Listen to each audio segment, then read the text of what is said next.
Hello everyone. कैसे हैं आप सब बच्चों? आज हम आपको पढ़ाने वाले हैं ज्योग्राफी का चैप्टर नंबर 1। चैप्टर नाम है पर्यावरण। बच्चों, इस चैप्टर के बारे में हम जानेंगे हमारा पर्यावरण कैसे बदल रहा है, पर्यावरण का क्या अर्थ है, पर्यावरण की परिभाषा, पर्यावरण कितने प्रकार का होता है और पर्यावरण को प्रभावित करने वाले कारक एवं पर्यावरण को दूषित करने वाले कारक। चलो बच्चों, आरंभ करते हैं। जो हमारा पहला चैप्टर है पर्यावरण,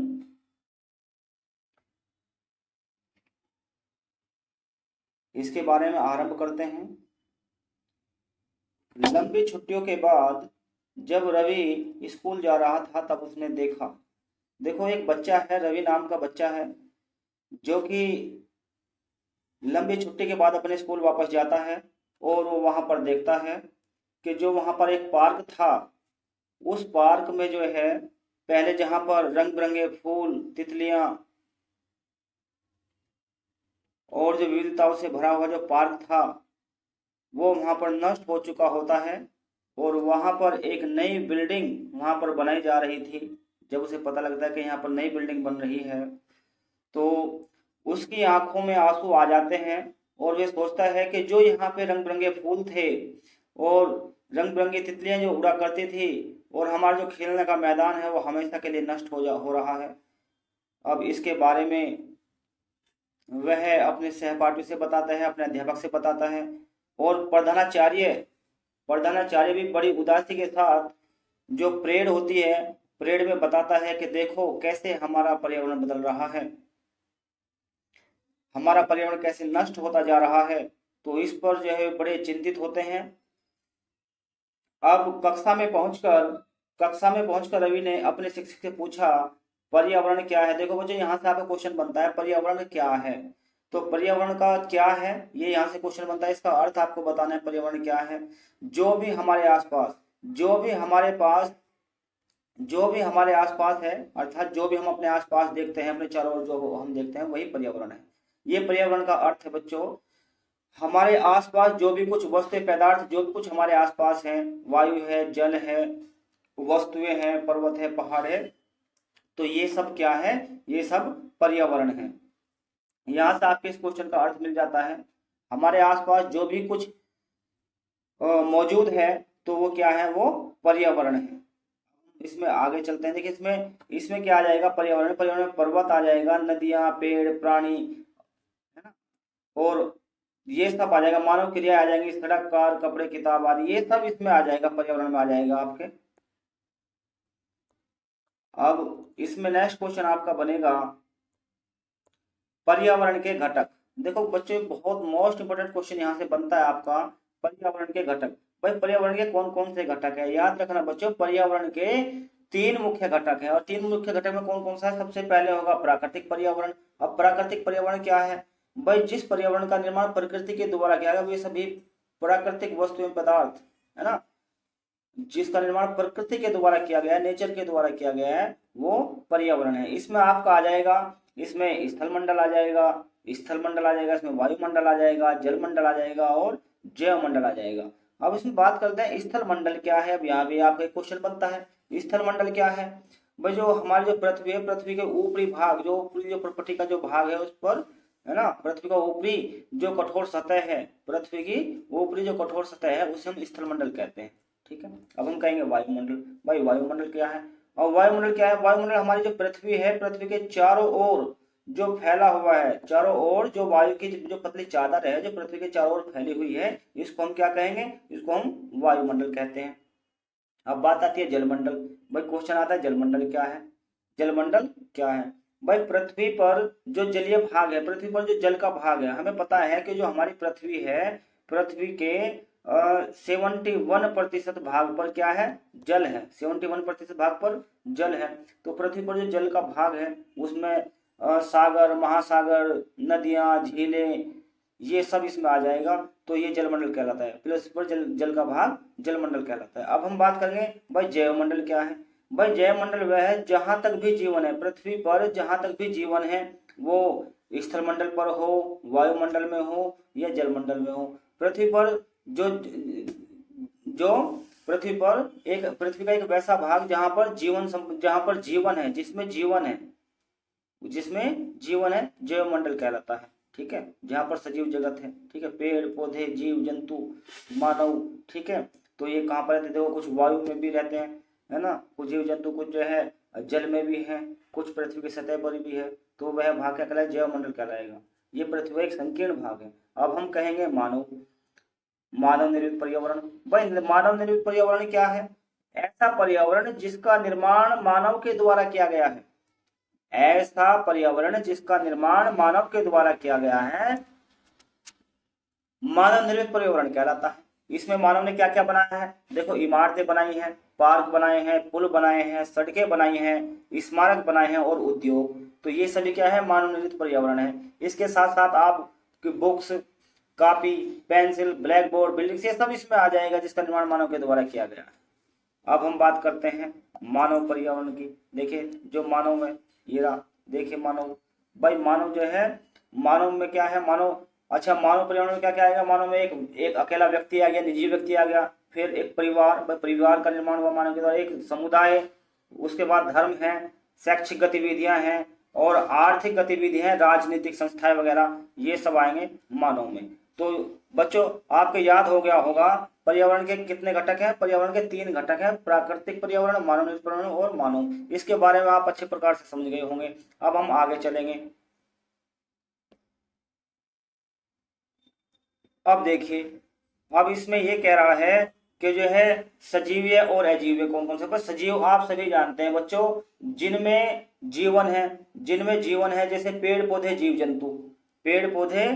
जंतु, तो ये क्या है, ये है सजीव यानी कि जीवीय, ये जीवीय घटक हैं। और अजीवीय घटक कौन से होंगे, जिनमें जीवन नहीं है, यानी कि निर्जीव पदार्थ में कैसा आ जाएगा, पेड़, जैसे पेड़ तो किस में जीवीय में आ गया, सजीव जगत में आ गया। अजीवीय में क्या आएगा, अजीवीय में स्थल हो गया, नदियां हो गई, पर्वत हो गए, है ना, पर्वत हो गए, पठार हो गए। ठीक है, और ये चट्टान वगैरह सब किस में आ जाएगा, ये आ जाएगा निर्जीव पदार्थों में। ठीक है, अब हम आगे चलते हैं। ये तो आप समझ ही गए होंगे। अब देखिए प्राकृतिक, अब अच्छा ये देखिए यहाँ पे ऊपर के वार्तालाप से आप समझ गए होंगे कि किसी भी जीवित प्राणी के चारों ओर पाए जाने वाले लोग, स्थान, वस्तुएं एवं प्रकृति को पर्यावरण कहते हैं। यह प्राकृतिक एवं मानव निर्मित घटनाओं का मिश्रण है। प्राकृतिक पर्यावरण में पृथ्वी पर पाई जाने वाली जीवीय एवं अजीवीय दोनों परिस्थितियां सम्मिलित हैं। तो प्राकृतिक पर्यावरण में पृथ्वी पर पाए जाने वाले जीव और अजीव दोनों परिस्थितियां सम्मिलित है, ये बच्चों ध्यान रखना है। ठीक है, अब हम नेक्स्ट चलते हैं। नेक्स्ट हमारा यहाँ से क्या पॉइंट बन के आता है। अच्छा अब देखो यहाँ पर जो कह रहा है, क्या कह रहा है, ये कह रहा है कि जो है भाई पर्यावरण जो शब्द है उसकी उत्पत्ति कहाँ से हुई है। याद रखना जो पर्यावरण शब्द है वो एक फ्रेंच शब्द है। कैसा शब्द है, एक फ्रेंच शब्द है, फ्रांसीसी, जो फ्रेंच भाषा से दिया गया है, जो फ्रेंच भाषा वो फ्रांस में बोली जाती है। ठीक है, और कौन सा शब्द है वो है एनवायरोनेर। जो इसकी जो उत्पत्ति हुई है पर्यावरण की, एनवायरोनेर शब्द से हुई है और इसका अर्थ होता है पड़ोस, यानी कि अपने पास वाला। ठीक है, इसके बारे में देख लेते हैं थोड़ा सा। प्राकृतिक पर्यावरण जो कि हमने बताया था, तो भूमि, जल, वायु, पेड़ पौधे एवं जीव जंतु मिलकर प्राकृतिक पर्यावरण बनाते हैं। स्थल मंडल, जल मंडल, वायुमंडल, जैव मंडल से आप पहले ही परिचित होंगे, इसके बारे में बता चुके हैं। अब हम इसके संबंध में कुछ और तथ्यों की जानकारी प्राप्त करते हैं। पृथ्वी की ठोस परपति या कठोर ऊपरी परत को स्थल मंडल कहते हैं। देखो बच्चों वही आगे रिपीट हो गया, यह चट्टानों एवं खनिजों से बना होता है। ठीक है, तो स्थल मंडल थोड़ा इसका याद रखना डेफिनेशन। मिट्टी की पतली परत से ढका होता है। यह पहाड़, पठार, मैदान, घाटी आदि जैसे विभिन्न स्थलाकृतियों वाला विषम धरातल होता है। ये स्थलाकृतियां महाद्वीपों के अलावा महासागर की सतह पर भी पाई जाती हैं। स्थल मंडल वह क्षेत्र है जो हमें वन, कृषि, मानव बस्तियों के लिए भूमि, पशुओं को चराने के लिए घास स्थल प्रदान करता है। यह खनिज संपदा का भी एक स्रोत है।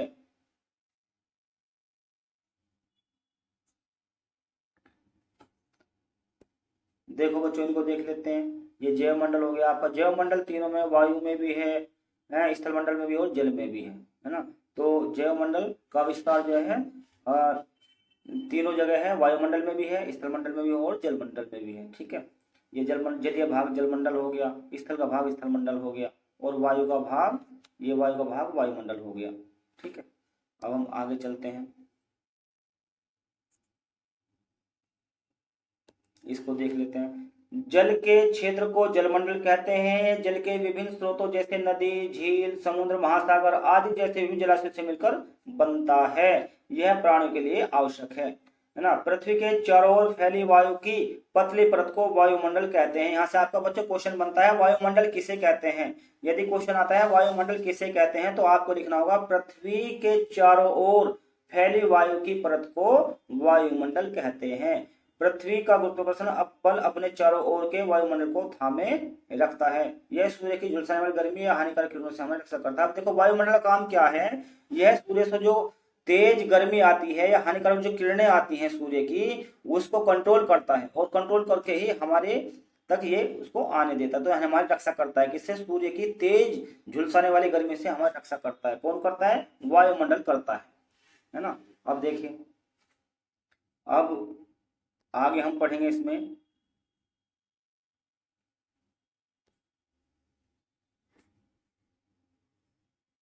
वायुमंडल में क्या क्या उपस्थित रहते हैं, तो वायुमंडल में कई प्रकार की गैस होती हैं। कौन कौन से, धूल कण हैं, जल वाष्प उपस्थित रहते हैं। और वायुमंडल में परिवर्तन होने से मौसम और जलवायु में भी परिवर्तन होता है। जैसे वायुमंडल में परिवर्तन होगा, वैसे ही किसमें होगा, मौसम जलवायु में परिवर्तन होता है। अब हम बात करते हैं वायुमंडल के लेयर्स की। तो बच्चों, वायुमंडल की जो है 5 लेयर्स होती हैं। वायुमंडल की 5 लेयर्स होती हैं। ठीक है, 5 लेयर्स होती हैं। ये एक, जैसे कि हमारी ये पृथ्वी हो गई, और ये एक पहली लेयर, दूसरी, तीसरी, चौथी और पांचवी, 5 लेयर वायुमंडल की होती हैं। ठीक है, 5 लेयर वायुमंडल की होती हैं। इसमें जो सबसे भारी गैस वाली परत होती है, जो सबसे भारी गैस वाली जो परत है, वो पृथ्वी के बिल्कुल पास में होती है, और जो हल्के वाली, जिनमें सबसे हल्की गैस होती है, सबसे दूर में होती है। ठीक है, इन लेयर्स के नाम जो है, पहली परत होती है आपका क्षोभ मंडल, दूसरी है समताप मंडल, तीसरी मध्य मंडल, चौथी है आयन मंडल, और पांचवी होती है बाह्य मंडल। पादप एवं जीव जंतु मिलकर जैव मंडल। अब जैव देखें, जैव मंडल किसे कहते हैं, यहाँ से क्वेश्चन बनता है। पर जैव मंडल किसे कहते हैं, ये ध्यान रखना मुझे, यहाँ से क्वेश्चन बनेगा, जैव मंडल किसे कहते हैं। तो पादप एवं जीव जंतु मिलकर जैव मंडल का निर्माण करते हैं, जैव मंडल का निर्माण करते हैं। ठीक है, और यह पृथ्वी का वह संकीर्ण क्षेत्र है जहां स्थल जल वायु मिलकर जीवन को संभव बनाते हैं, जीवन को संभव बनाते हैं। ठीक है, तो अब हम बात करते हैं पारितंत्र। यहां से क्वेश्चन ये भी बनता है, पारितंत्र क्या है, पारितंत्र क्या है। ठीक है, तो इसको थोड़ा सा याद रखना है। ठीक है, चलो अब इसमें देखते हैं पारितंत्र क्या है, इसका अर्थ एवं परिभाषा आपसे पूछा जा सकता है एग्जाम में।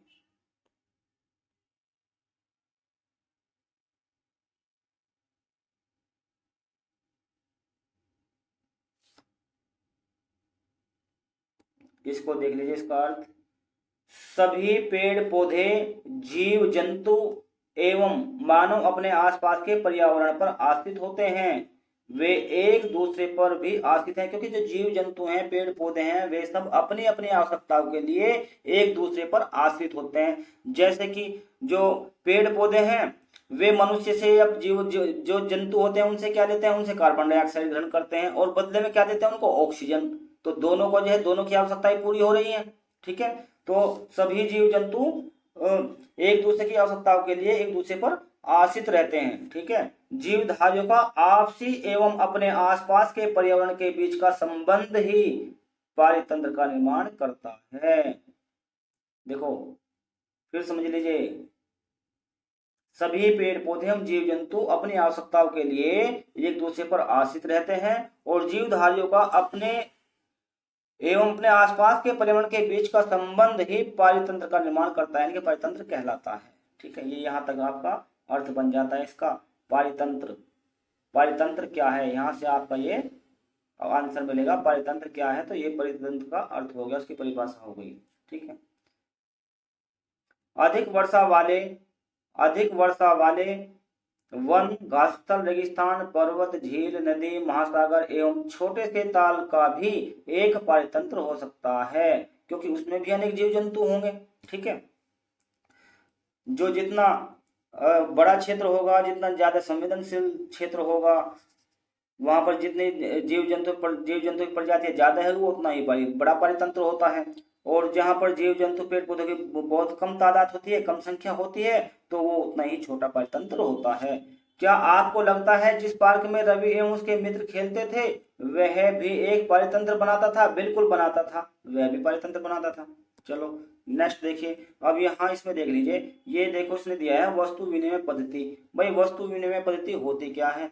भाई एक वस्तु के बदले दूसरी वस्तु प्रदान करना वस्तु विनिमय पद्धति कहलाती है। यह वस्तु की अदला बदली का व्यापार है, यानी कि इसमें पैसों का उपयोग नहीं होता बच्चों। इसमें जो वस्तुएं खरीदी जाती हैं वो पैसों से नहीं खरीदी जाती, उसमें एक वस्तु के बदले दूसरी वस्तु हमें देनी पड़ती है। जिस व्यक्ति को, सपोज करो एक बच्चे को पेन की आवश्यकता है और दूसरे बच्चे को कॉपी की आवश्यकता है ना, तो जिसके पास जो है पेंसिल ज्यादा है वो पेंसिल दे देगा कॉपी वाले को, और जिसके पास कॉपी ज्यादा है वो कॉपी दे देगा पेंसिल वाले को। तो दोनों की आवश्यकता यहाँ पर पूरी हो जाती है। तो यही वस्तु विनिमय पद्धति है। चलो अब हम आगे देखते हैं। भाई मानवीय पर्यावरण क्या है, हम बता चुके हैं मानवीय पर्यावरण क्या है। ठीक है। तो मानव अपने पर्यावरण के साथ पारस्परिक क्रिया करता है और उसमें अपनी आवश्यकता के अनुसार परिवर्तन करता है। प्रारंभिक मानव ने स्वयं को प्रकृति के अनुरूप बना लिया था। उनका जीवन सरल था एवं आसपास की प्रकृति से उनकी आवश्यकताएं पूरी हो जाती थी।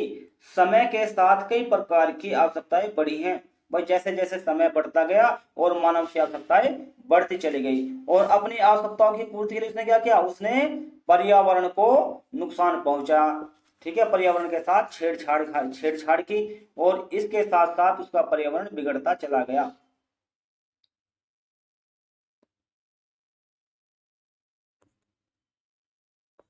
ठीक है। आगे बच्चों आपके क्वेश्चन आ जाते हैं। देखो वही क्वेश्चन जो मैं बता रहा था आपसे, पारितंत्र क्या है इसका हमने आपको अर्थ बता दिया है, और प्राकृतिक पर्यावरण से आप क्या समझते हैं ये हमने बता दिया गया है। प्राकृतिक पर्यावरण, भाई इस पर्यावरण का निर्माण प्रकृति के द्वारा किया गया है। ठीक है। इसमें पर्वत, पठार, नदियां, समुद्र, ये सब क्या है, प्राकृतिक पर्यावरण है। और पर्यावरण के प्रमुख घटक कौन कौन से हैं? पर्यावरण के प्रमुख घटक हमने बता दिए हैं। तो एक तो प्राकृतिक पर्यावरण, और कौन सा है, मानव निर्मित पर्यावरण, और एक मानव। ठीक है। अब मानव निर्मित पर्यावरण के 4 उदाहरण दीजिए। मानव निर्मित पर्यावरण के 4 उदाहरण। भाई मानव ने इसका निर्माण किया, आप लिख सकते हो सड़क है, बिल्डिंग्स हैं, इंडस्ट्रीज हैं। ठीक है। और इसके साथ साथ जो है ऑटोमोबाइल्स हैं। तो ये सब क्या है, ये मानव निर्मित पर्यावरण है। और तालाब, नहर, डैम, ये सब क्या है, ये मानव निर्मित पर्यावरण है। ठीक है। और स्थलमंडल क्या है, इसके डेफिनेशन हम आपको बता चुके हैं पिछले एग्जाम में, है ना। पिछले जो हमने जो है एक्सप्लेनेशन किया है उसमें हम बता चुके हैं आपको स्थलमंडल की परिभाषा। ठीक है। जो पृथ्वी है, पृथ्वी की ऊपरी कठोर सतह को क्या कहा जाता है, स्थलमंडल कहा जाता है। ठीक है। अब देखिए ये है जीवीय पर्यावरण के 2 प्रमुख घटक क्या है। भाई जीवीय पर्यावरण के 2 प्रमुख घटक कौन कौन से हैं, आपको पता है, पेड़ पौधे और जीव जंतु हैं। जैव क्या है, जैवमंडल, भाई जैवमंडल वह भाग है जहां पर जो है स्थलमंडल, जलमंडल और वायुमंडल तीनों मिलकर जीवन को संभव बनाते हैं, वो क्या कहलाता है, वो आपका जैवमंडल कहलाता है। ठीक है। इसका भी आंसर आपको मिल गया। अब ये देखिए सही और गलत का निशान लगाना है इसमें। ये कह रहा है इनमें से कौन सा प्राकृतिक पर्यावरण नहीं है। भाई प्राकृतिक पर्यावरण कौन सा नहीं है बताइए। भाई जो ताल है, तालाब, ये तालाब क्या है, ये तालाब प्राकृतिक पर्यावरण नहीं है, या प्राकृतिक पारितंत्र नहीं है। प्राकृतिक पारितंत्र में कौन कौन से हैं, मरुस्थल है, वन है। ठीक है। ठीक है। वो अब देखते हैं। ये है इसमें इनमें से कौन सा मानवीय पर्यावरण का घटक नहीं है। भाई मानवीय पर्यावरण का घटक कौन सा नहीं है, भाई स्थल नहीं है। ठीक है। अब नेक्स्ट क्वेश्चन है गे वाला, देखिए इनमें से कौन सा मानव निर्मित पर्यावरण नहीं है। भाई मानव निर्मित पर्यावरण कौन सा नहीं, सड़क नहीं है। ठीक है। अब नेक्स्ट क्वेश्चन देख लेते हैं। भाई ये क्वेश्चन इसने क्या कहा है, ये कह रहा है इनमें से कौन सा पर्यावरण के लिए खतरा है। भाई कौन सा पर्यावरण के लिए खतरा है, भाई पर्यावरण में खतरा है किससे, जनसंख्या वृद्धि। जनसंख्या वृद्धि पर्यावरण के लिए खतरा है। जितनी ज्यादा जनसंख्या बढ़ती जाएगी उतना ही पर्यावरण का ह्रास होता चला जाएगा। अब देखियो, अब मिलान करने के लिए, मिलान करने वाला क्वेश्चन है, मोस्ट इंपोर्टेंट क्वेश्चन है बच्चों ये। अब ये कह रहा है निम्नलिखित स्तंभों को मिलाकर सही जोड़े बनाइए। सबसे पहले हम देखते हैं जैवमंडल। देखो जैवमंडल क्या है, देखो ये रहा जैवमंडल, ये रहा जैवमंडल यहाँ पर देखो, वह संकीर्ण क्षेत्र जहां स्थल जल वायु परस्पर क्रिया करते हैं क्या कहलाता है, जैवमंडल कहलाता है। वायुमंडल क्या है भाई, ये रहा वायु की घेरने वाली परत। वायुमंडल क्या है, पृथ्वी को घेरने वाली जो वायु की चादर है, पतली परत है, उसे हम क्या कहते हैं, उसे वायुमंडल कहते हैं। जलमंडल क्या है, जलीय क्षेत्र है, इसके बारे में हम बता चुके हैं। पर्यावरण क्या है, पर्यावरण, अब देखिए पर्यावरण क्या है, पर्यावरण, पर्यावरण होता है हमारे आसपास का क्षेत्र। पर्यावरण हमारे आसपास का क्षेत्र, जो हमारे आसपास जो भी मौजूद है पर्यावरण कहलाता है। तो बच्चों आपका ये चैप्टर कंप्लीट हो गया है, ठीक है। और नेक्स्ट वीडियो में हम नेक्स्ट चैप्टर आपके लिए लेकर आएंगे। धन्यवाद दोस्तों, जय हिंद।